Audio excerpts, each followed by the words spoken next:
Idukki Munnar settlement നഗറിലെ നവീകരിച്ച saint Sebastian ദേവാലയത്തിന്റെ വെഞ്ചരിപ്പ് കർമ്മം നടന്നു. വിജയപുരം രൂപതാ സഹായ മെത്രാൻ റവറന്റ് ഡോക്ടർ ജസ്റ്റിൻ മടത്തിപ്പറമ്പിൽ വെഞ്ചരിപ്പ് കർമ്മം നിർവഹിച്ചു.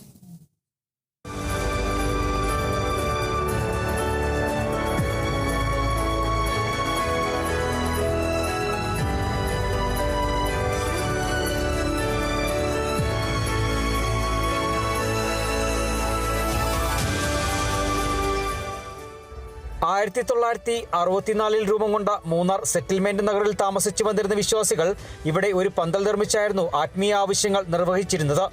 1966 ഇവിടെ ദേവാലയം സ്ഥാപിക്കുന്നതിനുള്ള ശ്രമങ്ങൾ ആരംഭിച്ചത്. അന്നത്തെ പള്ളി വികാരി ഫാദർ അഗസ്റ്റിൻ പിൻഹീറോയുടെ നേതൃത്വത്തിലായിരുന്നു ഇതിനുള്ള ശ്രമങ്ങൾ ആരംഭിച്ചത്. 1972 ഒരു ചെറിയ കെട്ടിടത്തിൽ പള്ളി നിർമ്മിച്ച് ശുശ്രൂഷകൾക്ക് തുടക്കം കുറിച്ചു. 1986 പ്രകൃതിക്ഷോഭത്തിൽ തകർന്ന കെട്ടിടം 1989 പുനർനിർമ്മിച്ച് അന്നത്തെ വിജയപുരം രൂപതാ മെത്രാൻ റൈറ്റ് റവറന്റ് ഡോക്ടർ പീറ്റർ തുരുത്തിക്കോടം ദേവാലയത്തിന്റെ പ്രതിഷ്ഠാകർമ്മം നടത്തിയത്. തുടർന്ന് ഇത്തവണ ദേവാലയത്തിന്റെ നവീകരണ പ്രവർത്തനങ്ങൾ നടത്തി. നവീകരിക്കപ്പെട്ട സെന്റ് സെബാസ്റ്റ്യൻ ദേവാലയത്തിന്റെ വെഞ്ചരിപ്പ് കർമ്മം വിജയപുരം രൂപത സഹായ മെത്രാൻ right reverend doctor Justin Madathipparambil നിർവഹിച്ചു.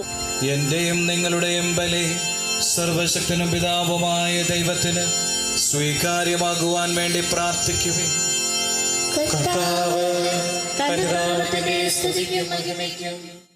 വെഞ്ചരിപ്പ് ചടങ്ങുകൾക്ക് ശേഷം ദേവാലയത്തിൽ തിരുനാളും ആഘോഷിച്ചു.